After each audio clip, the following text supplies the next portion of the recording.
Cześć moi drodzy widzowie, zapraszam na kolejny ranking z Total War Warhammer 3. Jak widzicie, piechota dystansowa, czyli strzelcy. No w większości można by to tak określić, bo strzelcy akurat w Total War Warhammer 3 są bardzo ciekawą jakby jednostką. Z tego względu, że tutaj też są hybrydy, jak zauważycie, więc będziemy musieli oceniać ten ranking dosyć tak rzetelnie. Ten ranking oczywiście będziemy oceniać na zasadzie statystyk, ale statystyki nie będą tutaj największym wyznacznikiem, to będzie bardziej taki dodatek. Drugą opcją to na pewno jest to, jakie jest zastosowanie tej jednostki, czy ona jest na przykład hybrydą i dobrze sobie poradzi z warciu, czy tylko nadaje się na przykład do strzelania, bo moim zdaniem to też jest bardzo ważne. Kiedy możemy rekrutować tą jednostkę i czy jest sens na przykład rekrutowania tej jednostki na późniejszym etapie gry, na początkowym etapie gry. Tak samo też najważniejsze to moje doświadczenia względem tych jednostek, moje gdzieś tam spostrzeżenia, więc o każdej jednostce postaram się delikatnie gdzieś tam omówić, czy ta jednostka na przykład ma większy sens, czy nie ma tego sensu i jak dużo możemy tą jednostką zdziałać. Więc zacznijmy może po kolei. Łupieżcy Ungorów. To jest pierwsza jednostka w naszym rankingu. Jest to oczywiście jednostka zwierzę ludzi, jak widzicie po statystykach. Nie jest źle, bo jakiś tam powiedzmy zasięg jest, siła pocisków jest. Ale z drugiej strony to są bardzo słabe statystyki. Z tego względu, że 115 zasięgu to jest bardzo mało. Plus na pewno jest na liczebność tych jednostek, bo to też powinienem poruszyć, że liczebność też ma tutaj znaczenie. Też niska dyscyplina, prędkość jest taka nie najgorsza, ale pancerz, no w zwarciu na przykład z innymi jednostkami strzelców, ta jednostka będzie raczej jedną z najgorszych jednostek tutaj w naszym rankingu. Ma też bardzo słabe przebicie pancerza, co jest moim zdaniem ważne, bo ja w większości też staram się używać strzelców do na przykład takich zadań specjalnych, jak pokonanie potworów, pokonanie bohaterów, żeby na przykład osłabić bardzo dyscyplinę przeciwnika. I tak samo na przykład względem, czy sobie poradzą z innymi strzelcami, czyli pancerz ma też duże znaczenie, żeby też ta jednostka tak szybko nie padała od innych jakby strzelców. Więc łupieżcy Ungorów moim zdaniem zdecydowanie musimy dać ich do najgorszych. Kolejną jednostką to mamy różowe strachulce. Różowe strachulce są bardzo fajną jednostką z tego względu, że mają po pierwsze płonące ataki, magiczne ataki, tak samo w zwarciu czy to w strzelaniu. Statystyki są też bardzo fajne, odporność fizyczna w odpornościach, więc dla mnie bardzo fajna jednostka. Pamiętajmy, że też ma barierę, ma bardzo wysoką dyscyplinę, czy jest jakby szansa, żeby walczyli sobie w zwarciu, walczyli sobie na dystans z przeciwnikami i moim zdaniem to jest dobra jednostka zdecydowanie. Bo ona sobie poradzi i w zwarciu, i ze strzelcami, więc jak dla mnie bardzo fajnie. Wiadomo, 130 dystansu to nie jest topowo względem niektórych jednostek dystansowych, które tutaj mamy, ale duży plus na pewno za odporność fizyczną, za dyscyplinę, za właśnie magiczne ataki, płonące ataki i to, że tak samo poradzi sobie zdecydowanie bardzo dobrze w zwarciu, więc jak dla mnie zdecydowanie dobra klasa.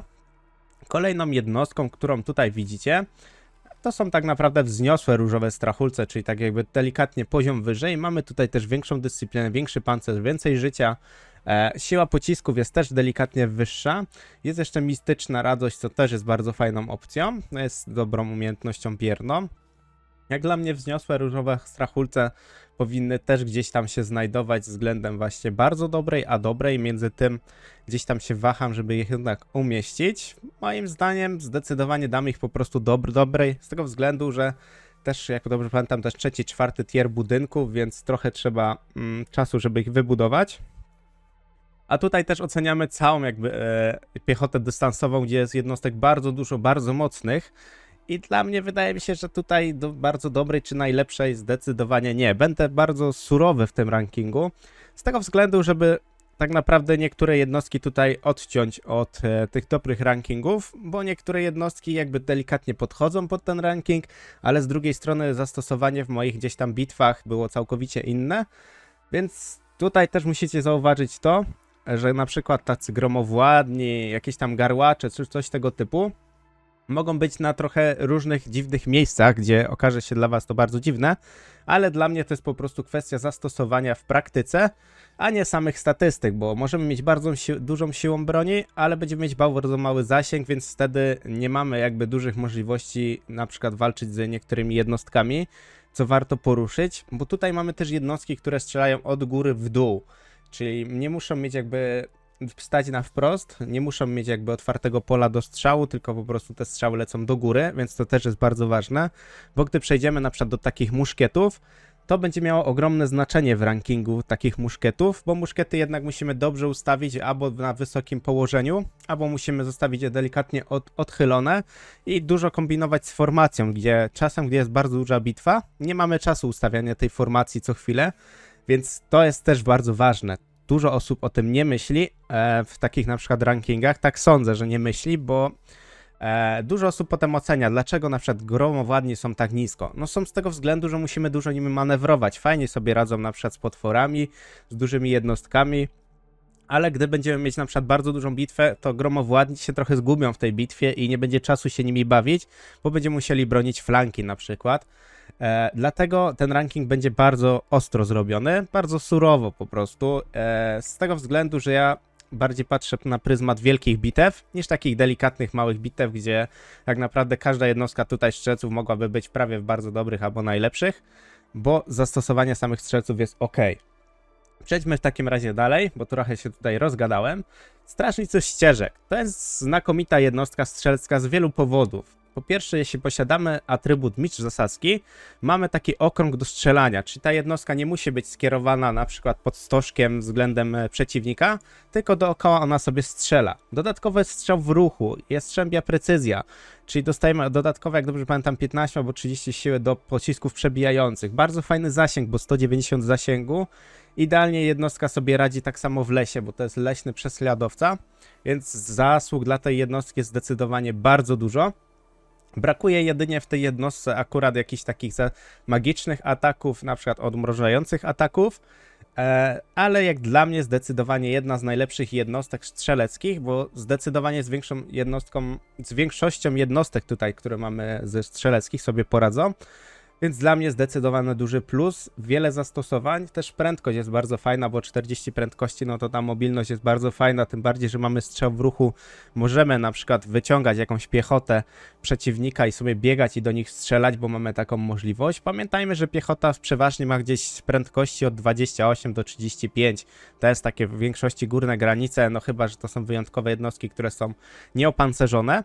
No to one powiedzmy mogą wyciągnąć do 38 prędkości, ewentualnie jakieś jednostki Slanesha, które są bardzo szybkie, no to wtedy jest większy problem. Ale zastosowanie jest bardzo dobre, jedyny problem tej jednostki to jest pancerz, ale to jest lekka jednostka, więc nie może mieć tak naprawdę dużego pancerza. Więc z walką z na przykład innymi strzelcami mogłoby być trochę gorzej, ale pamiętajmy, że oni też mają większy zasięg i mają strzał w ruchu, więc możemy manewrować tą jednostką i dużo zrobić. Ale moim zdaniem zdecydowanie jedna z najlepszych jednostek. Kolejna jednostka, ona występuje tak naprawdę też w dwóch rodzajach. Ma też magiczne ataki, co jest bardzo ważne, ale nie chciałem tego uwzględniać akurat tutaj w rankingu. Bardziej patrzyłem pod względem bazowych. Pamiętajcie, że te jednak magiczne ataki dają bardzo dużą przewagę. Tu też mamy mistrza zasadzki, więc też jest bardzo dobrą jednostką. Tier dużo szybciej do zbudowania niż poprzednia jednostka, więc to też jest bardzo ważne.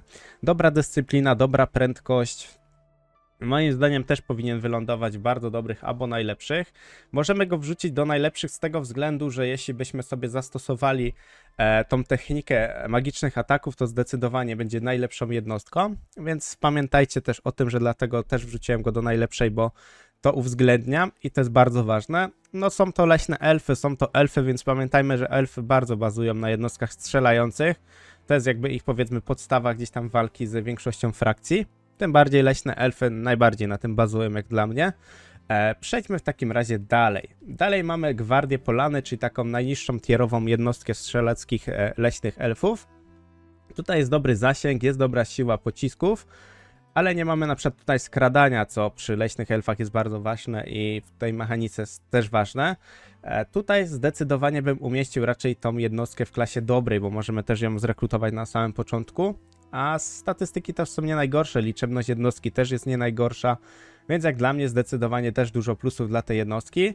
W walce w zwarciu automatycznie ta jednostka gdzieś tam odpada, więc zastanawiam się, czy czasem nie umieścić jej ciut niżej, bo tutaj mamy takie jednostki, które w zwarciu sobie dobrze radzą, więc damy ich raczej do takiej klasy powiedzmy średniej. Też nie mają dużo pancerza, więc jeśli się będą musiały zetrzeć z innymi strzelcami, zdecydowanie dostaną bardzo szybki łomot, a to też jest ważne. Przejdźmy w takim razie do Wybrzeża Wampirów. Artyleria pokładowa.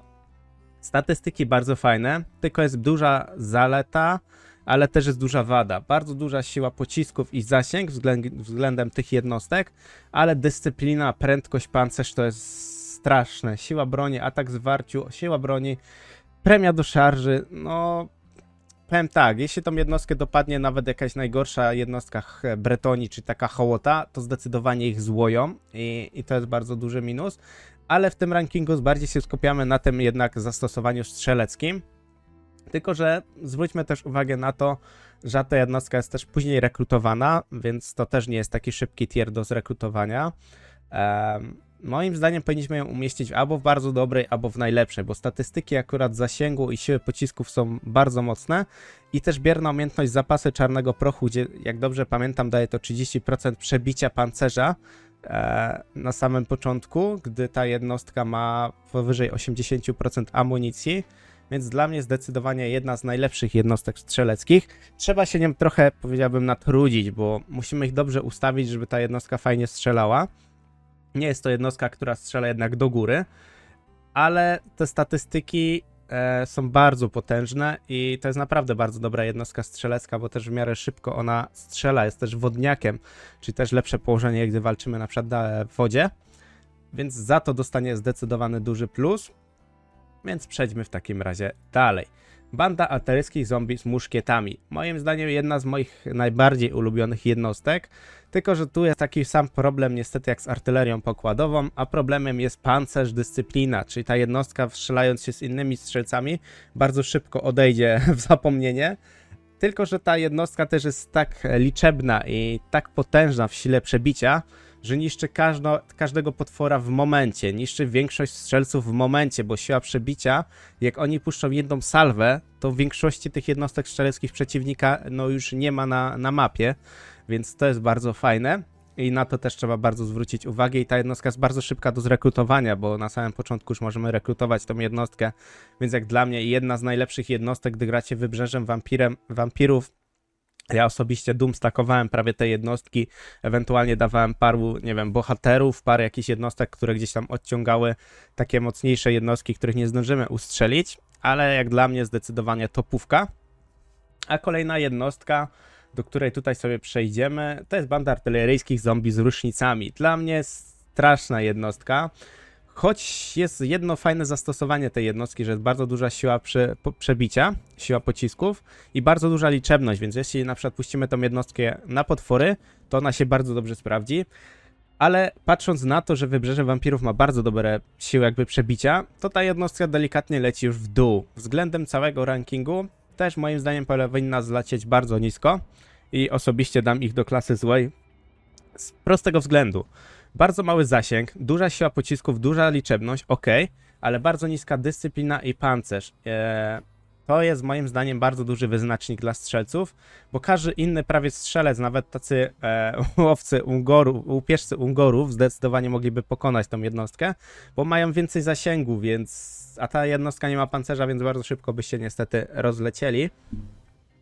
Plus taki, że oni strzelają jakby do góry, jak dobrze pamiętam, bo takie powiedzmy garłacze, taka moździerz pomieszana delikatnie, ale jak dla mnie zdecydowanie jedna z gorszych też jednostek, dlatego dałem do złej, bo jednak statystyki względem pokonania na przykład jakichś potworów to jest bardzo fajna jednostka i do tego można ją wykorzystywać, choć Wybrzeże Wampirów z tym, kim walczą na samym początku, no to ta jednostka jak dla mnie nie ma większego nawet też zastosowania, taka delikatna powiedzmy podpowiedź. Gdybyście grali sobie Wybrzeżem Wampirów, to raczej bym nie obstawiał na tą jednostkę.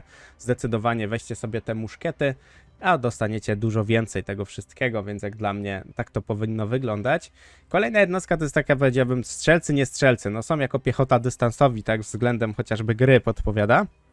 Są to banda artyleryjskich zombie z bombami.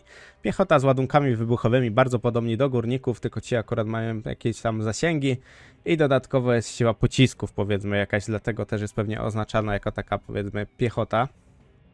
Jak dla mnie raczej klasa najgorsza, bo zasięg jest bardzo mały, więc jako piechota dystansowa, no tutaj się zdecydowanie raczej nie sprawdzi. Pancerz, dyscyplina, no niestety wszystko to samo co u Wybrzeża Wampirów, bardzo niskie statystyki. Dla mnie no niestety trash, śmieć.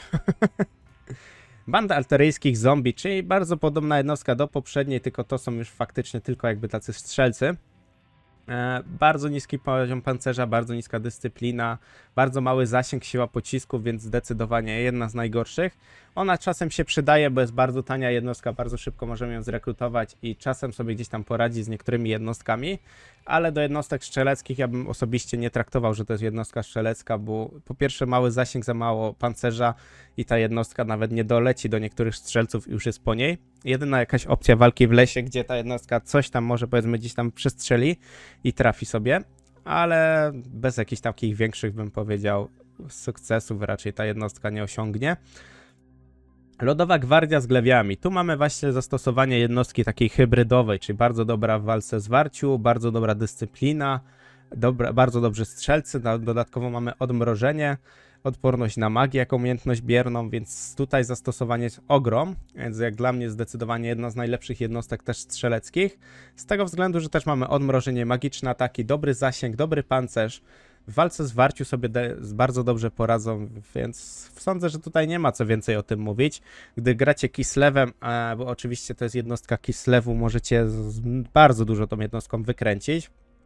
Jedyna taka jednostka, wiadomo, musimy unikać artylerii, no ale artylerii to zawsze unikamy każdym jakby rodzajem piechoty, czy to piechota zwarciu, czy to piechota dystansowa. Tym bardziej, że tutaj w tych oddziałach jest jednak 60 gdzieś tam jednostek wzwyż, więc artyleria może bardzo szybko nas przejechać. Jak dla mnie jedna z najpotężniejszych jednostek, z tego względu, że zastosowań jest bardzo wiele tej hybrydy. Tier budowania tej jednostki też jest bardzo wysoki, więc na to też gdzieś tam zwrócę uwagę, ale jak dla mnie zdecydowanie jedna z lepszych jednostek.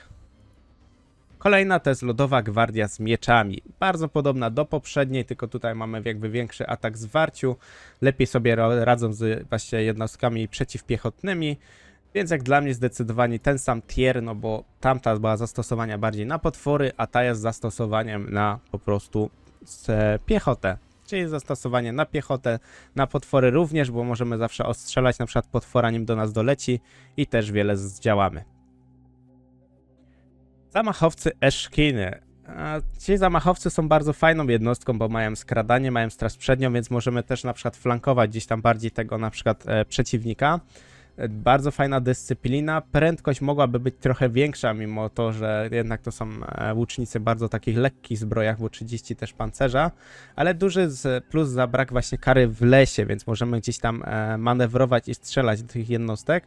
Trochę mi brakuje, że nie mają strzałów w ruchu, no ale też z drugiej strony mają kusze, więc nie wiem, czy to by się mogło gdzieś tam ze sobą pogodzić. Mogłoby być tak naprawdę ciężko względem też samej logiki. Dla mnie to jest raczej, bym powiedział, bardzo dobra jednostka. Czy do takich najlepszych? Sądzę, że chyba daleko mimo wszystko do tych najlepszych, bo ta jednostka nie jest aż tak daleko do zrekrutowania, jeśli chodzi o tier budynków. Tylko że tutaj kurczę, no nie wiem do czego by tutaj się bardzo odnieść, bo dyscyplina jest w miarę dobra, w sumie bardzo dobra nawet względem niektórych jednostek. Zasięg jest też nie najgorszy.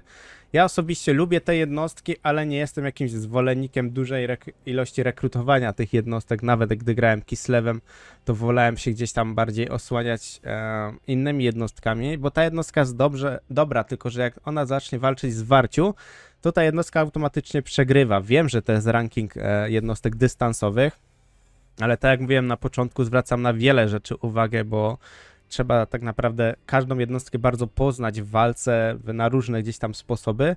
I jak dla mnie do klasy najlepszej zdecydowanie chyba brakuje mi tu czegoś w tej jednostce i zostanie ona po prostu w klasie bardzo dobrej. Oczywiście jeśli macie zdanie odnośnie jakiejś tam na przykład jednostki w danym miejscu, gdzie się znajduje, też dajcie znać w komentarzach. Im więcej komentarzy, tym ciekawiej. Zawsze każdy się może dowiedzieć się jakiejś innej taktyki, jakiegoś swojego doświadczenia, więc tego wszystkiego, tych informacji jest bardzo dużo. Te rankingi czasem są bardzo obszerne, ale moim zdaniem tak naprawdę tyle, co my tutaj omawiamy tych jednostek w takim czasie, to jest bardzo dobra jakby źródło wiedzy, bardzo dobre źródło wiedzy. Przejdźmy w takim razie do następnej jednostki. Następną jednostką to są strzelcy i tutaj przechodzimy teraz do trochę innego typu jakby strzelectwa, z tego względu, że to są jednostki, które strzelają na wprost. Jednostka musi mieć tak naprawdę otwarty strzał, bo jeśli nie będzie mieć otwartego strzału, będzie albo strzelać po naszych jednostkach, albo po prostu nie będzie strzelać i to będzie nie wiadomo co będzie gorsze, bo jeśli będziemy mieć bardzo mocne potwory a czy potwory akurat on będzie dosyć dobrze trafiać. Podsumujmy ogólnie coś takiego. Tutaj pancerz, dyscyplina jest na bardzo dużym poziomie. Zasięg jest ok, bo w sumie wszystkie jednostki muszkietów mają ten sam zasięg, ewentualnie delikatnie się on różni.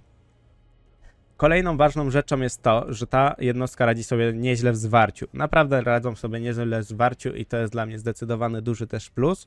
Pancerz jest dużym plusem, dyscyplina jest dużym plusem. Układ tej jednostki jest też bardzo fajny, bo potwory na przykład on trafi, jednostkę kawalerii w większości też sobie trafią. Jedynym problemem może być na przykład piechota, ewentualnie jednostki dystansowe. Ale przez to, że mamy bardzo duży pancerz, to nie musimy się też tak obawiać jednostek dystansowych. Bardzo dobra liczebność, bo 90 jednostek w oddziale. Jak dla mnie to jest jednostka bardzo dobra.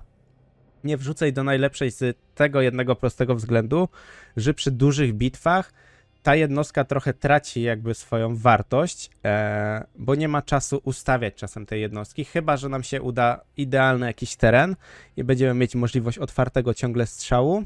I to jest wtedy zaleta na przykład muszkietów, bo mają jednak takie pociski mega przebijające i bardzo ładnym jakby szeregu sobie strzelają.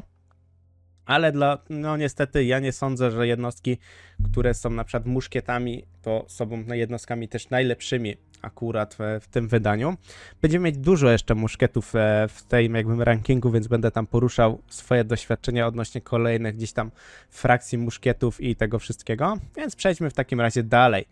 Dalej to są kozacy z włóczniami. Jak dla mnie ogólnie kozacy, czy to są kozacy zwykli, czy to są kozacy z włóczniami, plus na pewno za dyscyplinę, bo 60 dyscypliny przy jednostkach z pierwszego tieru to jest naprawdę spoko, bo są jednostki, gdzie i na wyższych tierach mają bardzo niską dyscyplinę, a to jest bardzo ważne. Ta jednostka też sobie powiedzmy dobrze radzi w zwarciu, bo ma jednak dobre statystyki obrony, więc tu moglibyśmy ich spokojnie wrzucić powiedzmy do klasy średniej, a tych akurat możemy wrzucić do klasy średniej, bo mają jednak te włócznie, coś tam sobie gdzieś tam poradzą, ale też przebicie pancerza, no jak dla mnie, no nie za bardzo. Trochę mi szkoda ich wrzucać do klasy średniej, wam powiem. Wrzucimy ich do klasy złej. Sądzę, że do klasy złej akurat kozacy zdecydowanie zasługują, więc przejdźmy dalej. Dalej to są kozacy bardzo podobni, tylko tutaj różnica jest z włóczniami. Pamiętajmy, że kozacy też nie mają przebicia pancerza, więc ich zastosowanie bardzo niknie w oczach. A dla mnie na przykład przebicie pancerza jest bardzo ważne przy strzelcach.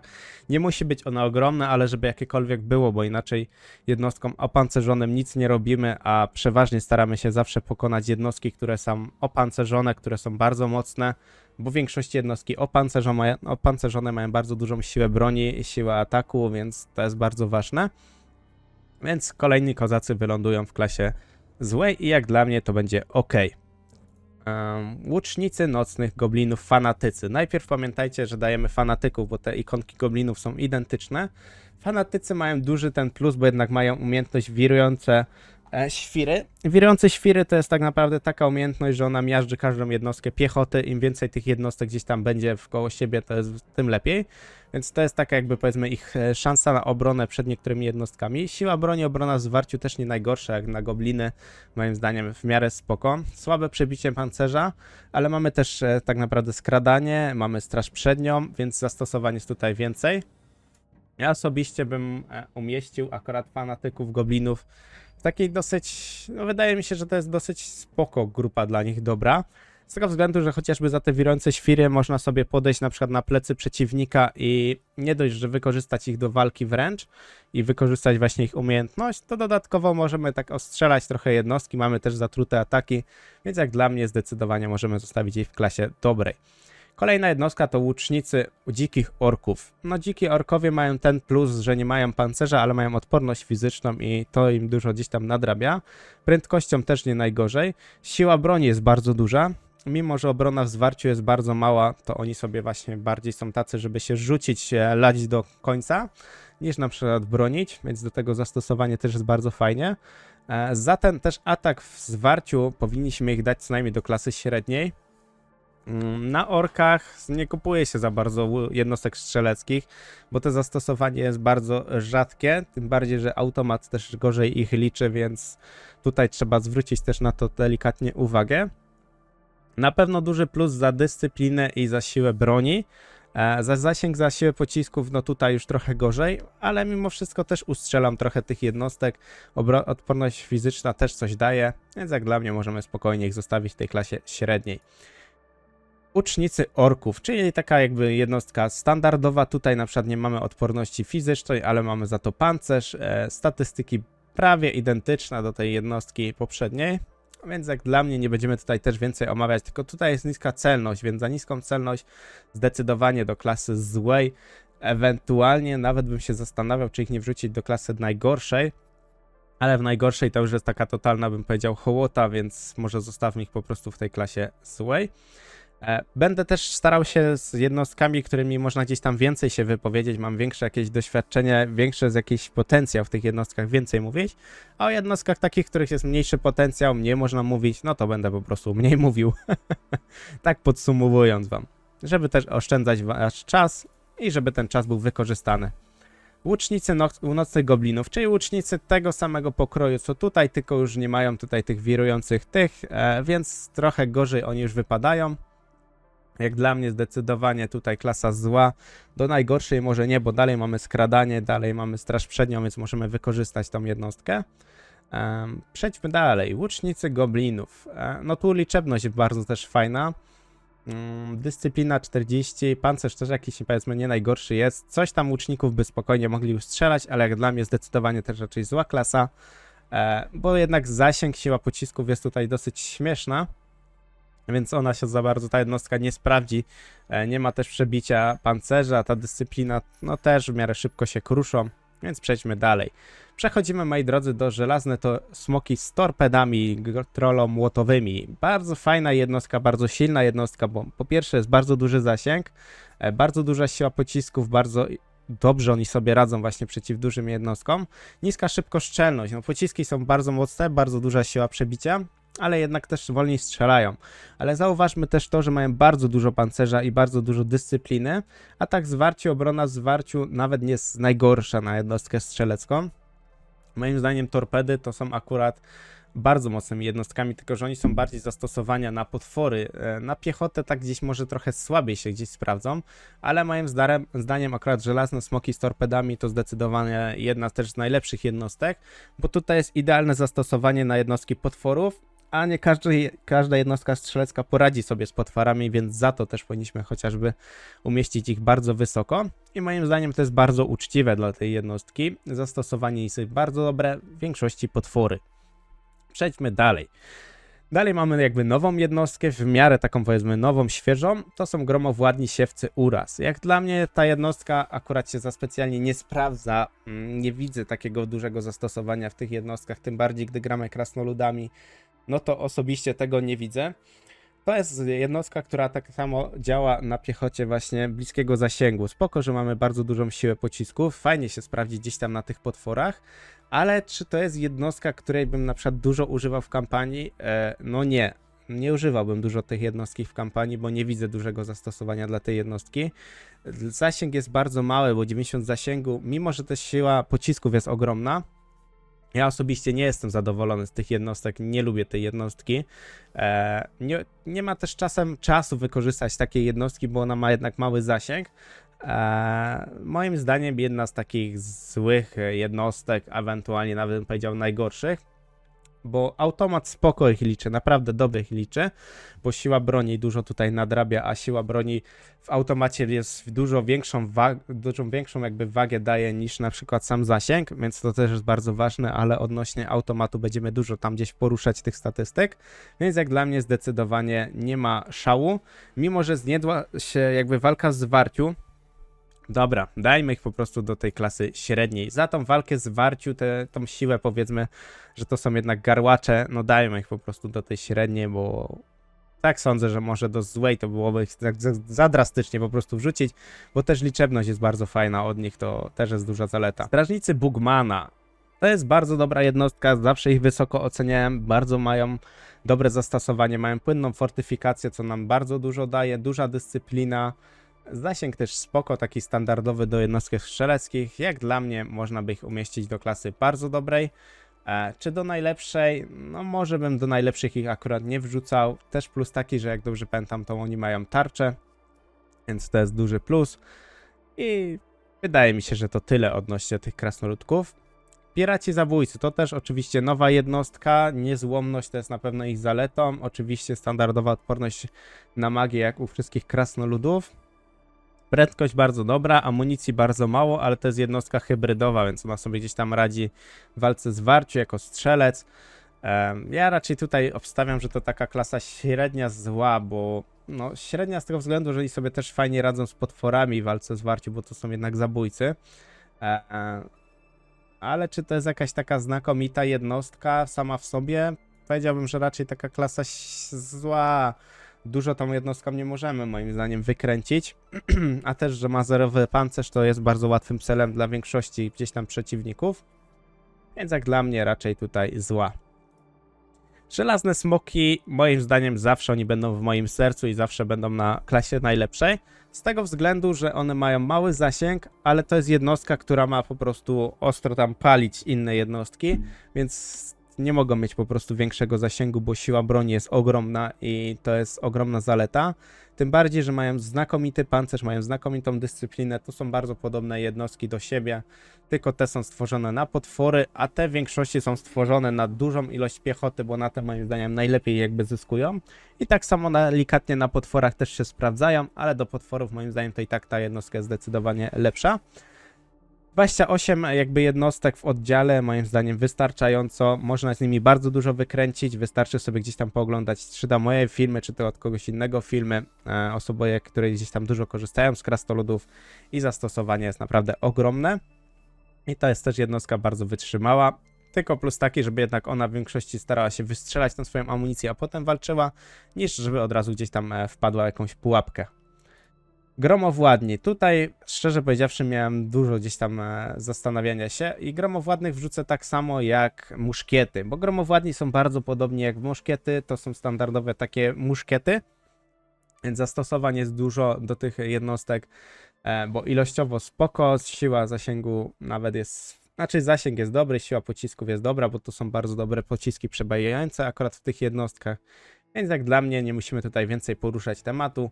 Zdecydowanie bardzo podobna jednostka jak od Kislewu. Strażnicy z wielką bronią. Strażnicy z wielką bronią, no tutaj jest bardzo mały zasięg i jak dla mnie ta jednostka dużo traci na tym wszystkim, więc dla mnie zdecydowanie klasa raczej zła. Gdyby miała standardowy zasięg, chociaż te 160, to bym ją wrzucił raczej wyżej. Fajnie, że gdzieś sobie tam radzi, powiedzmy, zwarciu, dobra siła broni, ale sama w sobie jednostka jak dla mnie raczej nieużyteczna. Też tier, na którym możemy ją zbudować, też jest trochę bez sensu. Więc tak dla mnie, dla jednostek strzeleckich to tym bardziej odpada. Kusznicy z wielką bronią, powiem szczerze tak, kusznicy z wielką bronią moim zdaniem do klasy średniej zdecydowanie mogą tutaj należeć. To jest duży plus, jeśli chcemy tej jednostki, żeby też sobie dobrze radziła w zwarciu, bo to jest jakby taka przemiana, mamy też tutaj zwykłych kuszników od krasnoludów i oni się różnią tylko tym, że mają ci większą broń i mają większą jakby siłę przebicia chyba w walce w zwarciu, jak dobrze pamiętam, bo też nie chcę się tutaj pomylić, tylko że ta jednostka nie ma tarczy. No i tutaj już moim zdaniem zdecydowanie tracimy na tym wszystkim. Bo jednak zasłona jest bardzo ważna jak dla mnie. Przejdźmy w takim razie do tych standardowych kuszników, których umieszczę na bardzo dobrą klasę, bo w sumie mógłbym nawet ich umieścić, szczerze powiedziawszy, do najlepszej. Z tego względu, że ta jednostka jest bardzo mocna, bardzo duży zasięg, mamy tarczę, rekrutujemy już ją na samym początku, więc to jest jedna z najlepszych jednostek strzeleckich na samym początku gry, którą możemy właśnie zrekrutować. Gdy gramy samymi krasnoludami, to ta jednostka jest niezbędna w większości gdzieś tam krasnoludów, którymi możemy gdzieś zaczynać, czy to Thorgrim, czy to Torek. Mamy też nawet specjalne bonusy dla tych jednostek. Jak dla mnie zdecydowanie duży plus dla tej jednostki. Jeśli nie korzystacie z tej jednostki, to bardzo polecam korzystać z tej jednostki, bo ma bardzo dobrą celność, bardzo dobra siła pocisków i dobra liczebność, nawet sobie zwarciu dobrze poradzi. Ma tarczę, ma dużo pancerza i ma dużo dyscypliny, więc tutaj jest zdecydowanie duży plus dla tej jednostki. Zwykli strażnicy, których tutaj mamy, no moim zdaniem raczej tutaj ta klasa średnia, może z porywami do klasy dobrej, można by tutaj gdzieś zaliczyć tą jednostkę. Szczerze, kurczę, powiem wam, nie wiem. No plus jest taki, że ma powiedzmy tą tarczę. Dobra, dajmy ich po prostu do klasy dobrej, bo jako tako pancerz jest nie najgorszy. Siła z walki, Nie, dobra, dajmy ich do średniej. Wybaczcie, że jestem taki zamotany, ale jest tutaj bardzo dużo gdzieś jakichś takich rzeczy, które trzeba gdzieś zwrócić uwagę, ale też trzeba czasem się zastanowić nad tym, czy faktycznie powinna ta jednostka być tier wyżej, tier niżej, a zdecydowanie strażnicy moim zdaniem jest raczej klasa taka średnia. Przechodzimy do królestwa, czy krasnoludów chaosu, czyli piekielna gwardia z ognistymi glewiami. Siła pocisków jest bardzo zacna i zasięg jest bardzo fajny. Też ogniste ataki, bardzo dużo pancerza, bardzo dużo dyscypliny. I w walce zwarciu sobie kozacko radzą. Więc jak dla mnie zdecydowanie klasa bardzo dobra. No bardzo dobra, wydaje mi się, będzie taka odpowiednia dla nich. Jeszcze bym się delikatnie zastanawiał nad właśnie klasą wyżej, bo też mają obronę przed szarżą dużych przeciwników, więc zastosowanie mogłoby być dosyć spore. Damy ich po prostu do najlepszej. Sądzę, że w najlepszej też powinny się znaleźć te jednostki, z których możemy korzystać przez całą prawie grę, bo to są jednostki u góry, z której korzystacie od początku prawie gry. Zależy też od jednostki, która się tutaj znajduje. Do samego końca korzystamy tych jednostek, bo one mają bardzo dobre zastosowanie, czy to na piechotę, czy to na potwory. I to też jest bardzo ważne, żeby jednostka była bardzo uniwersalna, z wieloma właśnie zastosowaniami. Więc zostawimy po prostu w tej klasie. Statystyki też mówią samo za siebie, że ta jednostka idealnie sobie da radę z potworami, z piechotą, ze strzelcami. No w większości jednostkami sobie poradzą, więc jak dla mnie zdecydowany duży plus. Przejdźmy dalej. Garłacze krasnoludów chaosu. Gdyby to był ranking samych krasnoludów chaosu, umieścił oczywiście bym ich w najlepszej. Przy tym ogólnikowym rankingu powinniśmy delikatnie ich tutaj przystopować, bo siła pocisków jest bardzo dobra, zasięg jest ok. Jest to bardzo podobna jednostka do tej tutaj poprzedniej, więc w samym gdzieś tam rozliczeniu ja garłacze myślę, żeby dać jednak tutaj albo wyżej. Teraz się delikatnie zastanawiam nad tym, bo no one są naprawdę bardzo mocnymi jednostkami, bardzo dobra też siła walki, pancerz, dużo mamy tutaj plusów, zostawimy ich w klasie dobrej, bo niestety to jest ranking jakby wszystkich strzelców, więc musimy zwracać uwagę też na inne jednostki, a tutaj garłacze przez to względem na niektórych jednostkach wyglądają trochę gorzej i dla mnie zdecydowanie klasa dobra będzie odpowiednia dla nich. Łucznicy hobgoblinów, niska dyscyplina, słabe przebicie pancerza, no zasięg jest bardzo fajny nawet, 130 płonące ataki też gdzieś są dużym plusem. Radzą sobie nawet w walce zwarciu, obrona w zwarciu też jest nie najgorsza, siła broni też jest powiedzmy taka sobie. Jak dla mnie raczej jednostka tutaj między średnią a złą, umieścimy ich raczej do klasy złej. Wiem, że one są tanie, bardzo łatwo są do zbudowania i bardzo dużo się używa ich na samym początku, ale jak dla mnie ta jednostka to jest tylko właśnie, tak bym powiedział, początkowa. W późniejszym etapie są bardzo szybko zastąpiani garłaczami, bo garłacze mają jednak zdecydowanie więcej zastosowań, na silniejsze jednostki też się sprawdzają. Słabe przebicie pancerza to niestety bardzo wybija tą jednostkę z rytmu, więc zostawimy po prostu w tej klasie. Kolejna jednostka, moździerze morowego wiatru. Jest to bardzo przepotężna jednostka, bo przez to, że są te kule morowego wiatru, które obszarowo zadają ogromne obrażenia, to jak dla mnie ląduje to zdecydowanie w klasie najlepszej. Zasięg jest kozacki, siła pocisków jest bardzo dobra. Pamiętajmy, że to jest jednostka, która robi taką dosyć sporą zarazę na polu bitwy, więc jak sobie zgromadzimy dużo przeciwników, niezależnie czy to są potwory, czy to piechota, to ładnie te obrażenia jednak wchodzą, bo to są obrażenia niezależne od pancerza, więc moim zdaniem to jest bardzo ważne. I jak dla mnie tutaj więcej nie musimy mówić o tej jednostce, bo tak naprawdę no, kula morowego wiatru mówi wszystko za siebie. Jeśli nie używaliście tej jednostki, przetestujcie ją sobie względem właśnie jakichś większych bitew. I ona robi bardzo dobre jakby robotę, bardzo mało trzeba przy tej jednostce spędzić. W większości strzelamy tam, gdzie naszych jednostek nie ma i robi to swoją robotę na polu bitwy. Nawet pancerz jest dobry, dyscyplina nie najgorsza, ale przy skawenach w większości w jednostkach dyscyplina jest z takiego gdzieś tam poziomu, więc nie będziemy tutaj więcej się o tym rozdrabniać. Paczurusznice, kolejna jednostka z bardzo dużym zasięgiem, z bardzo dobrą siłą pocisków, z bardzo dobrym przebiciem pancerza.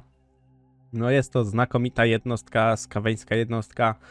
Dla mnie zdecydowanie też jedna z topowych jednostek. Sam zasięg, samo przebicie pancerza robi swoją robotę. Jest to jednostka, którą też rekrutujemy na późniejszym etapie gry, więc to też jest bardzo ważne. Teraz tak naprawdę jakby Total War zmierza do tego, żeby właśnie w Warhammerze były jednostki z bardzo dużym zasięgiem. Bardzo dużo oni właśnie zawsze pokładali jakby nadziei w jednostkach strzeleckich, czy to artylerii.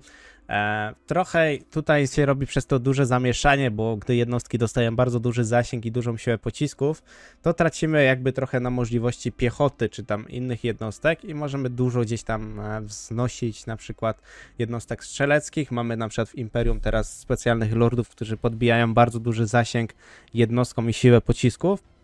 I wtedy jednostki strzeleckie stają się bardzo potężne.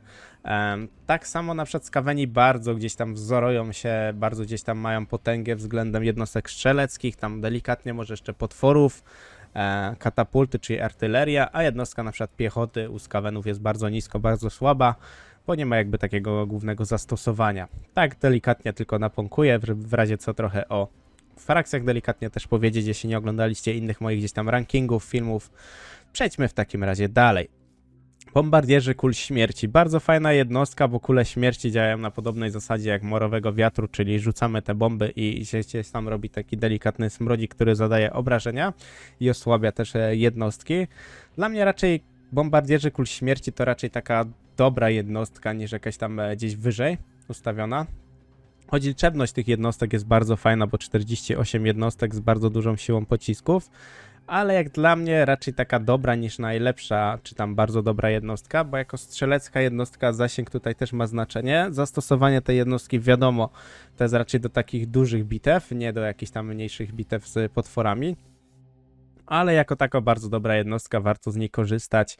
Ja akurat bombardierów kul śmierci gdzieś tam mniej używałem, bo po pierwsze automat liczy ich tak pół na pół, to jest też ważne, a z drugiej strony jednak jednostki strzeleckie, które mają ze 180-270 zasięgu, są zdecydowanie bardziej wygodną jednostką niż jednostka, która ma bardzo szeroki jakby obszar rzucania, ale bardzo mały zasięg. Z takich jednych najmocniejszych jednostek w całej też oczywiście grze, bo siła pocisków jest ogromna, zasięg jest bardzo duży, liczebność jest nie najgorsza, bo 32 sztuki to też jest sporo.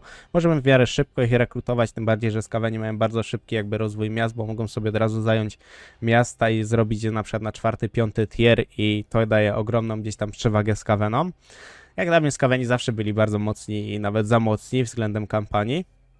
Oczywiście kulomioty mogą się znaleźć tylko w klasie najlepszej, bo nie ma dla nich innej opcji. Jest to jednostka, która miażdży większość jednostek, czy to potwory, czy to piechota, czy to strzelcy. No 1 na 1 z tą jednostką byłoby bardzo ciężko wygrać. Jedyna szansa jest taka, gdy mamy jednostki z bardzo dużą siłą przebicia, jak na przykład spadrusznice, i wtedy możemy coś tam więcej porobić, chyba żebyśmy na przykład leśnymi elfami gdzieś tam starali się w lesie walczyć i moglibyśmy ich tam wystrzelać. To jest jedyna gdzieś tam większa szansa, żeby pokonać taką jednostkę. I dodatkowo taka uwaga, że jednak w zwarciu unikamy tej jednostki, staramy się ją raczej oflankować, zbombardować, żeby jednak nie walczyć z nią, bo inaczej będziemy mieć bardzo duże straty, albo po prostu przegramy też bitwę. Kolejna jednostka to rynsztokowcy procarze. No bardzo fajna jednostka, bo po pierwsze ma skradanie, jest też straż przednia, jest bardzo tanią w miarę jednostką, bardzo szybko możemy ją zrekrutować, posiada unik, posiada sieć bojową, która jak dobrze pamiętam unieruchamia przeciwnika, więc tych zastosowań jest sporo. Jak dla mnie jedna z takich dobrych jednostek, bym nawet powiedział bardzo dobrych, ale wrzucimy też do dobrych z tego względu, że tutaj też pancerz odgrywa rolę. Pamiętajmy, że też ta jednostka jest bardzo szybka, bo mamy 54 prędkości, co jest naprawdę sporo. Więc zastosowanie tej jednostki jest bardzo duże i zdecydowanie warto sobie używać tej jednostki, tym bardziej gdy gramy na przykład klanem Eshin, gdzie tymi jednostkami w większości się gdzieś tam opiera ta gra. Rynsztokowcy standardowi, no tutaj dla mnie zdecydowanie raczej jedna z takich najgorszych jednostek, z tego względu, że to jest bardzo mały zasięg. Jest ten strzał w ruchu, ale jako taka jednostka strzelająca moim zdaniem zdecydowanie odpada, bo 70 zasięgu, słaba siła pocisków, mimo że liczebność jest dobra, to zasięg jest tak naprawdę trochę śmieszny i nie widzę zastosowania tej jednostki ani pod automat, ani pod walkę standardową. No bardziej trzeba dużo kombinować takimi jednostkami, żeby coś osiągnąć, a na to nie ma po prostu czasu. Siewcy morowego wiatru to jest fajna jednostka o małym zasięgu, ale też rzuca właśnie tymi kulami morowego wiatru, więc jak dla mnie powinna też się znaleźć w zasadzie na dobrej. Do bardzo dobrej, do najlepszej może nie, bo jednak zasięg robi swoje. Jest to jednostka, która ma sporo pancerza, więc wytrzymałaby jakiś tam powiedzmy delikatny ostrzał, ale jak dla mnie no to tą jednostkę można bardzo szybko przekontrować i nie zrobimy za wiele tą jednostką, więc zdecydowanie klasa raczej dobra. Miotacze spacz ognia. Gdyby to był jakby ranking pod automat jednostek, to zdecydowanie by byli w jednej z najlepszych, bo automat akurat uwielbia tą jednostkę nie bez powodu, bo siła broni jest ogromna i zasięg jest taki, powiedziałbym, nie najgorszy. Jak dla mnie jednostka raczej dobra. Względu chociażby damy ją z tego względu, że ma bardzo dużą siłę pocisków, magiczne ataki, dużo pancerza, jest jednostką przeciwpiechotną z naprawdę dużymi obrażeniami, więc też możemy szybko ją zrekrutować, bo jak dobrze pamiętam to jest drugi tier budynków, więc za to zdecydowanie dużo plusów dostaje ta jednostka. No i tyle no. Posłańcy nocy z procami. No posłańcy nocy, no jednostka dosyć dobra, skaweńska, damy akurat do klasy takiej średniej, bo pancerz niestety jest tutaj bardzo śmieszny i przez to, że one dostają bardzo szybko łomot, mimo że mają uniki, niezła walka w zwarciu, to jak dla mnie raczej taka klasa średnia. Ja też nie jestem takim ogromnym zwolennikiem tych skawenów, tych słabszych jednostek właśnie z tych niższych tierów, dosyć ciężko się nimi gra na takich dużych bitwach, bo albo po prostu ten pancerz gdzieś tam zawodzi i nie mamy jakby szansy wygrać z niektórymi jednostkami, co jest trochę wkurzające. I dlatego sądzę, że tutaj będzie odpowiednie ich miejsce. Posłańcy nocy standardowi zdecydowanie jak dla mnie jedna z najgorszych. Z tego względu, że niski pancerz, niski jakby zasięg i to zdecydowanie niszczy dla mnie taką jednostkę. Więc przejdźmy dalej. Szczurzy niewolnicy z procami, bardzo słaby zasięg, bardzo słaba dyscyplina, zero pancerza, więc nie mogą się znaleźć nigdzie lepiej jak po prostu w najgorszej. Kolejna jednostka, którą tutaj mamy, to są jednostki dwie, które tutaj będę musiał więcej trochę o tym opowiedzieć, dlaczego na przykład te jednostki dla mnie w rankingu znajdują się tutaj, a nie gdzie indziej. Jeśli chodzi o łowców grasantów z oszczepami, moim zdaniem to powinna być klasa dobra albo bardzo dobra, ale wrzucę ich po prostu do dobrej ze względu jednak, że zasięg jest nieduży, choć siła pocisków jest ogromna i siła przebicia jest bardzo duża, więc na jednostki duże, czyli potwory, bohaterów, ta jednostka jest bardzo dobra, wręcz powiedziałbym idealna, jedna z lepszych, które tutaj się też znajdują. Rzucają oni oszczepami, więc nie potrzebują na przykład by stać na wprost, tylko mogą rzucać od góry, więc to jest bardzo ważne. Jak dla mnie bardzo dobra jednostka, radzi sobie też nawet nie najgorzej w zwarciu, więc pierwsze też ta jednostka jest bardzo szybka do zrekrutowania, więc tutaj zalet jest bardzo dużo tej jednostki. Gdy gramy taką norską, to jest niezbędna jednostka, żeby po prostu niszczyć w większości tam trolle, potwory i na przykład mocną piechotę, bo ta siła przebicia jest naprawdę ogromna i wykorzystanie tej jednostki jest jak dla mnie, nawet bym powiedział, że można by ją wrzucić delikatnie pod bardzo dobrą. Ale tutaj się delikatnie zatrzymam, bo są jednostki trochę lepsze też od tych jednostek. W norskiej, jak dobrze pamiętam, w rankingu umieściłem ich wysoko, ale tutaj niestety muszę dać ich po prostu do dobrej. Powyżej dobrej byłoby mi trochę szkoda ich wrzucać, bo to by było nie jakby uczciwe względem niektórych jednostek, co znajdują się wyżej. Jeśli chodzi o łowców grasantów, to jest bardzo podobna zasada, co właśnie do tych jednostek z oszczepami. Tylko że oni sobie trochę lepiej, jak dobrze pamiętam, radzą w zwarciu, więc zostawimy też ich w klasie dobrej. Zdecydowanie zasługują na klasę dobrą, bo siła pocisków, które tutaj jest i miażdżące przybicie pancerza jest ogromne. Rekrutujemy je troszkę później, bo to trzeci tier budynków, jak dobrze pamiętam, więc to też troszkę skreśla tą jednostkę z takich bardzo dobrych. Przejdźmy w takim razie dalej, przechodzimy do Wielkiego Kataju. Wielki Kataj jest, tak jakbym powiedział, też jedną frakcją, która polega bardzo dużo na strzelcach, dlatego mamy tak naprawdę tutaj 6 jednostek strzeleckich, z czego niektóre są lepsze, niektóre są wiadomo gorsze. Jeśli chodzi akurat o niebiańskich smoczych kuszników, to jest jednostka bardzo dobra, która posiada bardzo dużo zalet. Posiadamy również tarczę, więc zdecydowanie jedna z topowych jednostek. Jest ona rekrutowania w późniejszym etapie gry, nie jest tak szybko, nie można jej jakby tak szybko zrekrutować, ale na przykład sobie gdzieś tam nadrabiają właśnie siłą pocisków, zasięgiem, liczebnością. Mamy też tarczę, w walce w zwarciu też sobie nie najgorzej radzą, więc jak dla mnie zdecydowanie jedna z takich najlepszych. No co tutaj więcej można powiedzieć, to jest jednostka, której się gdzieś tam używa raczej na późnych bardzo etapach gry i warto jej jakby używać, korzystać z tej jednostki. No na samym początku nie jesteśmy w stanie ogarnąć tej jednostki. Artylerzyści żurawia to jest nasza kolejna jednostka tutaj w rankingu. Bardzo podobna jednostka do spaczu rusznic, więc zdecydowanie... Czy ja bym określił ją do bardzo dobrej, czy do najlepszej? No tutaj się delikatnie, powiem wam szczerze, zastanawiam nad tym, bo zasięg jest bardzo fajny, siła pocisków też jest bardzo fajna, Pancerz jest może troszkę gorszy, ale sądzę, że można ich dać do najlepszych.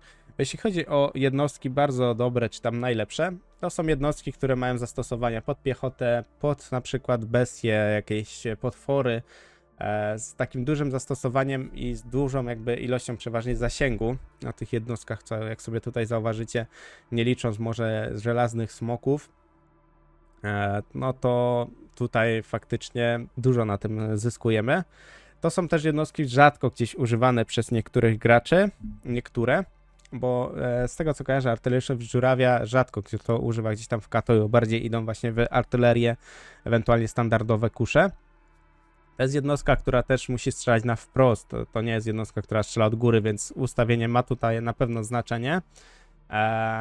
I teraz się tak zastanawiam, czy by ich czasem faktycznie trochę niżej nie wrzucić, ale zostawimy ich tutaj, skoro spaczu rusznice tutaj są, no to ci też tak muszą jakby nie patrzeć być, bo to są bardzo takie odzwierciedlone jakby jednostki, tylko że ci mają tarczę, więc mają duży zysk, bo jednak są zasłonięci, więc też tak łatwo ich się nie da zastrzelić. Kolejna jednostka to są kusznicy nefrytowych wojowników z tarczami. Są tak naprawdę dwa rodzaje tych kuszników, mamy właśnie z tarczami i mamy bez tarcz. I moim zdaniem zdecydowanie tą jednostkę można by umieścić w klasie bardzo dobrej. To z tego względu, że mamy tarczę, bardzo dobrzy kusznicy, znaczy ogólnie kusznicy w Total War Warhammer 3 są bardzo dobrymi jednostkami, bo mają bardzo dobrą jakby celność strzelania i przeważnie są też oczywiście pociski przebijające, więc radzą sobie z większością jednostek znakomicie i na tym się gdzieś tam opiera taktyka. Więc tak dla mnie możemy spokojnie ich tutaj zostawić. Kolejna jednostka to są właśnie kusznicy nefrytowych wojowników bez tarcz, więc tych bez tarcz umieścimy w klasie dobrej. A ze względu, że jednak nie ma tej tarczy, ale ta jednostka jest też bardzo szybko rekrutowana i znakomicie sobie radzi z większością jednostek, które gdzieś tam spotkamy.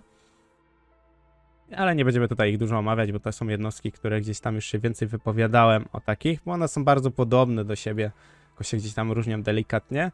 Artyleria żelazna i nawałnicy to jest bardzo podobna jednostka, jak tutaj mieliśmy tych, więc jak dla mnie zdecydowanie raczej ta klasa. Z tego względu, że to jest to samo co tutaj. Te same prawie statystyki, bym powiedział prawie, że nawet idealne, tylko różnica jest pewnie pancerza, dyscypliny. No i wydaje mi się, że to tyle. Bardzo dobra jednostka względem potworów, ale akurat moim zdaniem nie potrzebujemy tej jednostki za specjalnie wysoko w rankingu. Są to jednostki, których się za bardzo nie używa, czy to granie multiplayer, czy to grania solowego. Dla mnie raczej ta jednostka bardzo słaba. Chłopcy łucznicy to jest fajna jednostka, tylko tu jest bardzo słaba siła jakby przebicia pancerza, ale komputer dużo gdzieś tam wyciąga z tych jednostek, bardzo dużo też nimi grywa. Można by określić tą jednostkę jaką taką, bym powiedział, dobrą średnią, bo mimo wszystko dobrze sobie radzą, mają dobrą celność, mimo że jest słabe przebicie pancerza, to umieścimy ich w klasie takiej średniej, bo ta jednostka na początku jest gdzieś tam kupowana, wykorzystywana. No później jeszcze ta gry jest bardzo szybko zastąpiona na przykład kusznikami, bo kusznicy jednak mają więcej też pancerza, mają więcej dyscypliny, radzą tak sobie też dobrze nawet w zwarciu, więc mają więcej jakby zastosowań, a cenowo nawet nie wychodzą tak źle, bo Kataj akurat ma fajne kwestie względem utrzymania jednostek, gdy mamy równowagę yin-yang. To jest taki jakby dodatkowy plus, więc zwracajcie na to uwagę, gdy gracie wielkim Katajem. Więc dlatego jednostka w klasie średniej.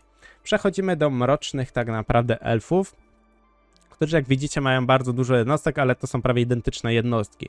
Widma z wielkimi mieczami to jest jednostka z bardzo dużą siłą pocisków, z dobrą liczebnością, z bardzo dobrą dyscypliną, z bardzo dużą prędkością, dodatkowo skradanie. Mroczne elfy też mają swoje bonusy względem tych jednostek. Jak dla mnie widma to są jedne z najmocniejszych jednostek, tym bardziej, że są bardzo dobrą hybrydą. Hybryda na tej zasadzie, że po pierwsze się skrada, czy możemy ich wykorzystać do walki wręcz, gdzie oni sobie bardzo dobrze poradzą, bo mają dobrą obronę w zwarciu, atak w zwarciu i pokonają na przykład artylerię, strzelców i mają dużo zastosowań zdecydowanie. Jako strzelcy są bardzo potężnymi jednostkami, bardzo szybko ściągają na przykład lordów, tak samo ściągają, nie wiem, potwory, więc zastosowań dla nich jest bardzo dużo. Widma z podwójną bronią jest identyczne zastosowanie, więc pozwólcie, że ja te widma wszystkie, które tutaj mamy, umieszczę tak naprawdę w tej klasie. Z tego względu, że te widma pierwsze tutaj można bardzo szybko rekrutować, więc to też jest bardzo dobry plus. Też jednostki automat bardzo dobrze liczy, bo wszystkie statystyki są bardzo równe i bardzo wysokie względem niektórych jednostek, więc automat też ich fajnie liczy. Mimo że mają mało pancerza, to na tym tracą i są przeważnie duże gdzieś tam straty względem ilości jednostek, ale same w sobie jednostki można bardzo dużo nimi ugrać. Bardzo fajne, mobilne jednostki, zdecydowanie jedne z najlepszych jednostek, które tutaj posiadamy, z największym jakby zastosowaniem może pod tym względem. Kolejna jednostka to korsarze z czarnych art z kuszami powtarzalnymi. Ta jednostka to akurat jest moim zdaniem straszny badziew, ze względu niestety na to, że ma bardzo mały zasięg i siłę pocisków i ona się za bardzo nie sprawdza w walce, więc jak dla mnie korsarze wylądują w najgorszej, ewentualnie możemy ich dać do klasy złej. Ze złej z tego względu, że jeszcze chociaż ta dyscyplina, pancerz i nie wiem, siła pocisków i tak jakby przebijające dużo daje i strzał w ruchu. Tylko że strzał w ruchu przy tych jednostkach no nie jest moim zdaniem jakimś bardzo dobrą rzeczą, bo za mały jest delikatnie ten zasięg. Gdyby mieli może ze 100 zasięgu, to jeszcze by coś tam więcej mogliśmy ich podbić. Ale dla mnie zdecydowanie raczej nieopłacalna jednostka do rekrutowania.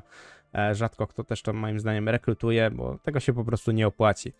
Mroczne łuski z tarczami to jednostka, którą już zdecydowanie powinniśmy wysoko umieścić. Jak dla mnie dobra jednostka. Można by nawet delikatnie ją podciągać pod bardzo dobrą jednostkę z tego względu, że to też jednostka z tarczą, z pociskami przebijającymi. To jest dużo zalet. I tę jednostkę możemy też w miarę szybko rekrutować, więc to jest kolejna jakby zaleta tej jednostki. Co więcej możemy o tej jednostce powiedzieć, no jednostka bardzo dobra, bo jednak strzela gdzieś tam kuszą, więc to jest plus. Duża jakby tarcza zasłania jednak pociski, szybka rekrutacja, tania jednostka, więc jak dla mnie no to tyle. Mroczne łuski, czyli bardzo podobna jednostka co do poprzedniej, tylko jak zauważycie nie mamy tutaj tarczy, więc możemy umieścić ją tier niżej, żeby było w miarę uczciwie dla tych jednostek. I omówiliśmy bardzo dużo względem tej poprzedniej jednostki, a to jest jakby taki jej klon. Możemy ją rekrutować, jak dobrze pamiętam, albo na tym samym etapie, albo jeden etap wcześniej. Już teraz delikatnie nie pamiętam, a nie chcę was wprowadzać w błąd. Chłopscy łucznicy, czyli normalnie jedyna jednostka strzelecka, bym powiedział, z Bretonii. Jest jako tako statystykami nie najgorsza, tylko że jest dużo wad tej jednostki, bo jest niska celność, niska dyscyplina. Mamy też że w możliwości ognistych strzał i zatrutych strzał, gdzie trochę to już daje nam jakieś powiedzmy różnicy, ale jak dla mnie jedna z też najgorszych jednostek strzeleckich, choć moglibyśmy ich jeszcze wrzucić do złej, ale powiem wam szczerze, no, nie lubię tej jednostki, zdecydowanie nie lubię tej jednostki, jest dla mnie strasznie słaba. Grając Bretonią w ogóle się za bardzo też nie rekrutuje też piechoty, więc na to zwróćmy też uwagę delikatnie. Więc jak dla mnie zostawmy ją po prostu w najgorszych. Szkielety łucznicy. Plus tej jednostki, czy tutaj jest jako dobry zasięg, no to nie wiem kiedy to pisali, ale trochę to też się nie sprawdza. Dla mnie to też jedna z najgorszych jednostek. Choć moglibyśmy ich dać do klasy złej z tego względu, że królowie grobowców na przykład coś tam mogą jeszcze wykorzystać te jednostki i coś z nimi gdzieś zrobić. Ale powiem wam szczerze, że raczej umieścimy ją w najgorszej. Z tego względu, że to są bardzo słabe jednostki i one mają też niską bardzo dyscyplinę, więc bardzo szybko się łamią. Mają delikatny pancerz czy coś, ale mała siła jakby zasięgu. Znaczy mały zasięg, mała też siła pocisków. Jak dla mnie zdecydowanie bardzo słabe jednostki. Kolejną jednostką to mamy tutaj ludożercy z olbrzymi pistoletami. W miarę fajny zasięg, bardzo dobra siła pocisków, liczebność taka sobie, dyscyplina na pewno na duży plus. Jak dla mnie ogry bardzo słabo gdzieś się tam wzorują tymi jednostkami strzeleckimi, choć kolejna jednostka jest bardzo kontrowersyjna dla mnie. Więc jeśli chodzi o tą jednostkę, to raczej klasa taka średnia. Zasięg jest w miarę dobry. Fajnie też sobie radzą w walce z warciu, więc dobra to jest bym powiedział nawet hybryda. Zostawimy chyba nawet w dobrej. No bo można by tak wykorzystać tą jednostkę w wielu jakby celach, więc to jest też jakby możliwości różne, które możemy tutaj jakby zrobić, to możemy spokojnie ją tutaj umieścić. Kolejna jednostka to ołowiocza miotacze. Czy to jest dobra jednostka? Jak dla mnie bardzo dobra jednostka, bo bardzo dobry zasięg, duża siła pocisków, liczebność taka sobie, ale to są pamiętajcie też ogry. Ogry zawsze mają po taką liczebność i bardziej idą właśnie w zasięg, siłę pocisków niż na przykład liczebność. Jak dla mnie jedna też z najlepszych jednostek strzeleckich, bardzo fajnie ona się sprawdza. Późno ją możemy dopiero zrekrutować, ale to też moim zdaniem nie jest jakiś większy problem i warto poczekać na dobrą jednostkę. Przy ograch to już jest zdecydowanie bardzo ważna jednostka, bo oni za bardzo nie mają czym strzelać. Bo mają gnoblarów, mają tak naprawdę tych z pistoletami, jakąś tam delikatną artylerię i nic więcej tam nie ma. Więc ołowiomiotacze akurat są bardzo dobrymi pieszymi potworami. Taka pierwsza właśnie artyleria potworów, więc zdecydowanie duży plus. Kolejna jednostka to gnoblarscy traperzy.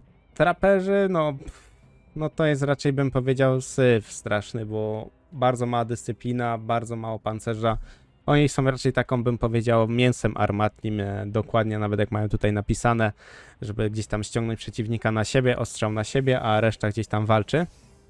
Więc tak to wygląda. Kolejną jednostką to przechodzimy już tutaj do jaszczuroludzi, kamelony skinków. Bardzo ciekawa jednostka, bo po pierwsze jest w miarę, powiedzmy, szybka, bo 48 speeda, jest nawet pancerz, dyscyplina, nawet sobie radzą w zwarciu, mają też zatrute ataki, więc jak dla mnie taka jednostka z klasy średniej. Z tego względu, że nie widzę większego zastosowania dla tej jednostki w walce gdzieś tam wręcz, czy tak samo w walce na przykład dystansowej. Bardzo szybko można zastąpić tą jednostkę, bardzo szybko można też ją zastrzelić, bo ma też mało jakby wytrzymałości, mało tego życia jednak jest w tej jednostce, więc jak dla mnie nie ma co się więcej nad tą jednostką rozwodzić. Takie można tego wykorzystać, jak mamy dużo bonusów też do skinków, ale raczej bym na tym bardzo nie polegał, na takich jednostkach. Kolejna jednostka, którą tutaj mamy, kohorta skinków z oszczepami. Ta jednostka jest fajna, bo jest bardzo duża liczebność, mimo że tej amunicji jest bardzo mało. Tak, dla mnie ona się dosyć fajnie sprawdza, ale wrzucimy ją do klasy złej niestety ze względu na amunicję, bo gdyby tej amunicji było więcej, no byłoby dużo lepiej. Na pewno duży plus za tą właśnie liczebność i za to jakby siłę pocisków, bo jak sobie pomnożymy 160 razy 16, to jest ładny wynik i oni sobie fajnie radzą na przykład z pokonaniem takich mocnych, nie wiem, bohaterów, potworów, żeby szybko gdzieś tam zmusić go gdzieś tam do śmierci. I też z jednej strony jeszcze tarcze posiadają, tak, dla mnie klasa średnia zdecydowanie. Harcownicy skinków, no tutaj moim zdaniem zdecydowanie jedna z najgorszych, nie używałbym tego. No nie używałbym tego. Fajnie, że mają jakiś tam pancerz, mają tą dyscyplinę, mają tą prędkość, ale siła w walce jest słaba, zasięg jest słaby, siła pocisków jest niska. I ja osobiście nie widzę tego zastosowania, tym bardziej gdybyśmy grali jaszczuroludźmi, no to ta jednostka zdecydowanie całkowicie odpada, nawet w rankingu jednostek strzeleckich zdecydowanie jest na ostatnich miejscach. Więc przejdźmy w takim razie do elfów wysokiego rodu, czyli siostry Avelornu na pierwszy ogień, jednostki znakomite, z bardzo dobrym zasięgiem, z magicznymi atakami, z bardzo dużą dyscypliną, walka wręcz też fajna, tak naprawdę siła pocisków, pociski przebijające, zdecydowanie jedna z najlepszych jednostek też strzelających, którą mamy tutaj do czynienia. Więc tu moim zdaniem nie ma co więcej o tych mówić jednostkach. W większości, gdy graliście elfami wysokiego rodu, no to bardzo dużo się używa tych sióstr Avelornu, bo są naprawdę znakomitymi strzelcami. Przejdźmy w takim razie dalej.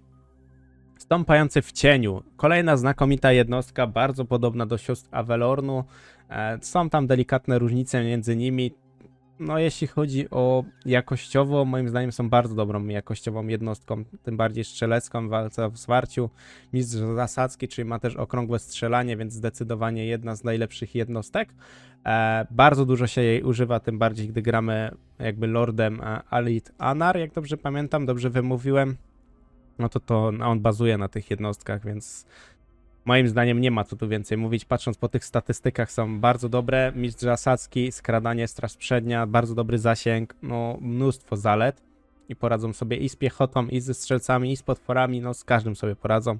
Więc tutaj nie będziemy więcej o tym mówić. Kolejna jednostka to wojownicy chaosu, bardzo podobna do stąpających w cieniu, tylko z delikatnymi gdzieś tam różnicami względem siły pocisków, czy są właśnie zatrute, czy nie są zatrute. Jak dla mnie też bardzo ciekawa, fajna jednostka, wiele zastosowań i jedna też tak samo z najlepszych jednostek w walce. Tylko szczerze powiedziawszy damy ich trochę niżej, z tego względu jednak, że kurczę... Nie no dobra, musimy ich tutaj umieścić, bo widma też są tutaj umieszczone, choć widma raczej dały sobie rady z nimi, choć też mają mistrza zasadzki, mają też skradanie. No musimy ich tutaj umieścić, bo mają naprawdę bardzo dobre atrybuty i to jest bardzo ważne. Straż Morska z Lothernu z tarczami. Kolejna jednostka, która jest zdumiewająca, bardzo szybka do zrekrutowania. Jest to jednostka, która walczy wręcz bardzo dobrze, walczy tak, a tak samo strzela, więc zastosowań tej jednostki jest bardzo dużo. Moim zdaniem to zdecydowanie jest, bym powiedział, albo bardzo dobra, albo nawet najlepsza też jednostka, ale umieścimy ją do bardzo dobrej z tego względu, kurczę, no nie wiem, powiem wam, mam tutaj straszny dylemat nad akurat Strażą Morską, bo Straż Morska zdecydowanie jest bardzo dobra. Zrobimy tak, że tą Straż Morską umieścimy tutaj, a kolejna Straż Morska, która jest bardzo podobna, ale już nie mają tych tarcz, umieścimy ich po prostu jakby jeden tier niżej. I to moim zdaniem będzie bardzo uczciwe dla tych jednostek strzelających. Jest to też bardzo dobra jednostka. Różnice są tak naprawdę tutaj tylko tarcze, więc nie musimy tutaj więcej o tej jednostce gdzieś tam omawiać. Łucznicy w lekkich zbrojach. Ostatnio też bardzo narzekaliście na jakby ranking w elfach wysokiego rodu, że oni powinni być bardzo nisko. No, powinni być gdzieś tam niżej na pewno, bo są jednak rekrutowani później. Tych można, no wiadomo, rekrutować od razu wszędzie, więc to też jest bardzo ważne. Jeśli chodzi o tą jednostkę, to raczej bym tutaj może umieścił ich w klasie takiej średniej, bo faktycznie są rekrutowani później. Mimo to statystyki mają dobre, nie są naprawdę złe te jednostki, ale kolejni jakby łucznicy powinni być w tier wyżej, nawet w bardzo dobrych. Bo mają bardzo dobry jakby siłę pocisków, mają bardzo dobry zasięg i są tak dosyć dobrymi strzelcami, bym spokojnie mógł ich określić na takim mianie. Choć gdyby ci strzelcy walczyli z tymi, to sądzę, że jednak ci mogliby wygrać tymi tarczami, ale zostawimy w bardzo dobrej, bo faktycznie można szybko ich zrekrutować, są bardzo tani i bardzo mocnymi jakby łucznikami. Karabinierzy z Hochlandu, czyli nowa jednostka z bardzo dużą siłą jakby zasięgu, siłą pocisków, mają tak samo strzał z ukrycia, więc gdy oni strzelają i stoją w miejscu, to ich też nie widać, więc to jest bardzo fajna jakby zaleta tych strzelców, więc zdecydowanie jedna z najlepszych. Teraz też mamy taką możliwość, jak gramy Imperium, kupujemy sobie właśnie tych bohaterów pobocznych jako strzelców i wzmacniamy zdecydowanie zasięg i siłę pocisków tych jednostek, więc jak dla mnie, patrząc nawet pod względem buffowania tych jednostek, to już jest ogromny plus. Czas rekrutacji jest w miarę dobry i bardzo szybko też możemy zrekrutować tą jednostkę, więc same plusy, więcej plusów na pewno niż minusów. Minusem na pewno jest jakby pancerz tej jednostki, że jest bardzo mały, więc gdy ta jednostka dostanie gdzieś tam jakiś też ostrzał, bardzo szybko znika raczej z planszy, więc to jest ważne, na to zwróćcie zdecydowanie uwagę, że tą jednostkę bardzo musimy bronić. To nie są krasnoludy, które gdzieś tam wytrzymają ostrzał innych jednostek, tylko to jest raczej jednostka, która ona ma ostrzelać i musi mieć jakąś jakby zasłonę, żeby jednak nikt w nią nie strzelał. Strzelcy pancerni z Nuln. To są jednostki, które już mają zdecydowanie więcej pancerza niż poprzednia jednostka, ale mają tak samo zdecydowanie mniej zasięgu. I tak samo siła pocisków, no siła pocisków akurat jest w miarę na plus dla tych jednostek. Jak dla mnie można by ich umieścić tak samo ze gromowładnymi. To jest taki bardzo podobny jakby zasada tych jednostek. Podobna zasada właśnie jakby muszkiety, więc jak dla mnie zdecydowanie ta jednostka tutaj zasługuje. Musimy też się trochę gdzieś natrudzić, poukładać tą jednostkę, żeby jednak zyskać jakby 100% tej jednostki. Czarnoprochowa dyscyplina to jest bardzo fajna jakby zaleta tej jednostki, ale jak dla mnie raczej bardzo dobra. Mniej by się tego zdecydowanie używało niż tych wcześniejszych, a to też jest ważne. Myśliwi, kolejna jednostka. No myśliwy moim zdaniem to jest jednostka, można by ich spokojnie umieścić do klasy dobrej, z tego względu, że to jest jednostka specjalna przeciw dużym wrogom. Dostaje ona oczywiście dodatkowe bonusy przeciw dużym wrogom, strzał w ruchu. Prędkość mogliby mieć chociaż te 40 minimum, jeśli już faktycznie mają jednak ten strzał w ruchu. Ale sama w sobie jednostka jest bardzo dobra, zdecydowanie radzą sobie gdzieś tam w walce z potworami, radzą sobie gdzieś tam z jakąś piechotą i jak dla mnie powinniśmy ich zdecydowanie docenić. Muszkiety to kolejna jednostka. Muszkiety akurat są dużo słabszą jednostką niż na przykład tutaj gromowładni czy ci inni strzelcy, więc jak dla mnie raczej klasa dobra niż bardzo dobra. W bardzo dobrej mamy też lepsze gdzieś tam te pancerze. Pamiętajmy, że to jest jednostka, którą też musimy dużo gdzieś tam kombinować i bardzo ważne jest to też, kiedy możemy rekrutować tą jednostkę. To możemy w miarę szybko rekrutować, ale samo w sobie gdzieś tam Ja osobiście nie jestem zwolennikiem tych jednostek, gdy gra się gdzieś tam Imperium, więc też delikatnie powiedzmy nawiązuję do tego i też chcę o tym wspominać. Kolejna jednostka to kusznicy. Jak dla mnie kusznicy powinni wysoko być w tierze, nawet na bardzo dobrym, bo to jest bardzo tania jednostka, bardzo mocna jednostka. Na początku sprawdza się znakomicie, tym bardziej, że walczymy gdzieś tam z potworami, z mocnymi gdzieś tam bohaterami. Oni też mają w miarę dobrą jakby siłę przebicia mimo wszystko. Dobra liczebność, dobry zasięg. No, jak dla mnie bardzo fajna, prosta jednostka i zdecydowanie tutaj zasługuje. Kolejna jednostka to ochotnicza milicja. No, jak dla mnie to jest, powiedziałbym raczej tutaj zła albo najgorsza. No, raczej najgorsza, bo bardzo słabe przebicie pancerza. Jest też bardzo mały zasięg, więc jak dla mnie, no fajnie, że liczebność jest spora, ale mimo wszystko nic, jakby ta jednostka jakby z sobą nic ciekawego nie reprezentuje. Kolejna jednostka to są łucznicy. No, powiem wam, łucznicy, bardzo fajna, tania jednostka, ale zdecydowanie też jedna z najgorszych, więc tak to tutaj wygląda, jeśli chodzi o nasz ranking. Wygląda to dosyć ciekawie, można by powiedzieć, że wygląda dosyć uczciwie ten ranking. Z tego względu, że są tutaj jednostki w klasach na przykład najgorszych, faktycznie to są jednostki, które albo musimy rekrutować, bo nie mamy innej jakby różnicy, nie mamy innej jakby szansy zrekrutować coś czegoś lepszego. Są to jednostki w większości nieużyteczne, bez przebicia pancerza i no są całkowicie nieużyteczne. W klasie złej mamy jednostki, które możemy też tak samo gdzieś tam rekrutować na samym początku, ale to już jest też bardzo w małym stopniu one są rekrutowane, więc to też nie ma sensu. Chcę poruszyć właśnie wszystkie jakby te kwestie tego rankingu, żebyście też zauważyli taką różnicę, że jeśli jesteś nową osobą, ten ranking da ci też takie spojrzenie, jakie jednostki powinieneś rekrutować, czy to już na samym początku gry, czy na późniejszym etapie gry, z których jednostek powinno się bardziej korzystać. Ja mam duże doświadczenie powiedzmy w Total War Warhammer 3, nie powiem, że jestem gdzieś tam najlepszym graczem, ale na pewno gdzieś tam stosuję te jednostki. Staram się każdą tą jednostkę testować na różnych wariantach, czy to jest wariant właśnie jakiejś hybrydy, czy to wariant samych strzelców, bo teren wiadomo też ma znaczenie. W klasie średniej na przykład znajdują się jednostki, które już tam można gdzieś więcej ich rekrutować, ale założenie jest raczej takie, że te jednostki to są bardziej takie z doskoku niż na jakąś taką końcową armię. W klasie dobrej mamy tak naprawdę jednostki, których się już bardzo dużo korzysta. Z niektórych frakcji, które tutaj mamy, jak taka na przykład norska, czy na przykład, nie wiem, można delikatnie powiedzieć, nie wiem, Zincha, czy to Krasnoludy Chaosu, to są już jednostki, których faktycznie się używa i to nawet do końcowej jakby etapu gry, bo są bardzo dobrymi jednostkami. No może strachulce są bardzo szybko wymieniane przez potwory.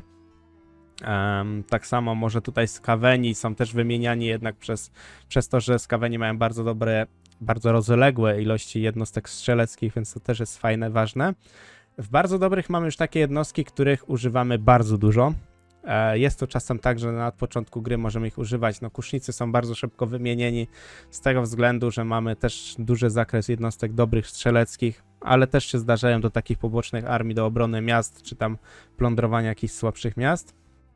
Tutaj na przykład mamy Kislev, Kislev się już na przykład tych dwóch jednostek sporo używa, z tego względu, że na przykład Lodowa Gwardia jest dopiero na późniejszym etapie gry i musimy mieć też jednostki strzeleckich, z których dużo korzystamy, tym bardziej, że magia Kislevu działa na zasadzie spowolnienia, czyli bardzo dużo odejmujemy prędkości masowo przeciwnikowi, więc to też jest dobre zastosowanie. Jeśli chodzi o krasnoludy, no to te jednostki znalazły się tutaj, no z tego względu, że nie mogę ich dać wyżej, bo sądzę, że zastosowanie tych krasnoludzkich jednostek, co są wyżej, zdecydowanie jest większe i bardziej praktyczne. Jednostki elfów, no to są jednostki, które się tutaj faktycznie sprawdzają, często się ich rekrutuje. Jeśli chodzi o jednostki najlepsze, to są jednostki, które się rekrutuje od samego początku, gdy mamy już możliwość. Rekrutuje się do samego końca, bo zastosowanie tych jednostek jest bardzo szerokie i bardzo ważne. Tak samo perki, które otrzymujemy z technologii, czy to z lordów od danych frakcji, też są bardzo ważne. Więc jak dla mnie ten ranking jest bardzo dobrze zrobiony. Osobiście jestem z niego bardzo zadowolony. Jeśli też wam się podobał, zostawcie lajka, zostawcie suba. Dajcie też znać, co myślicie o tym rankingu, bo to są rankingi bardzo ważne dla mnie. Ogólnie każdy ranking jest dla mnie ważny, ale taki podsumowujący na przykład pieszcze potwory, kawalerię, strzelców, jednostki zwarcia jest bardzo ważne, bo też chciałbym na przykład poznać wasze opinie, jakieś doświadczenia, bo może na przykład oceniam jednostkę źle, bo za mało nam na przykład zagrałem. Nie wiem, może miałem stoczyć ją jeszcze 3-4 bitwy, żeby gdzieś ją bardziej docenić, ale jak dla mnie jest to bardzo uczciwy ranking, bardzo ważny ranking, też polega na tym, że co powinno się też rekrutować na jakich etapach gry, więc jak dla mnie bardzo ważne. Dzięki za oglądanie i do następnego. Cześć!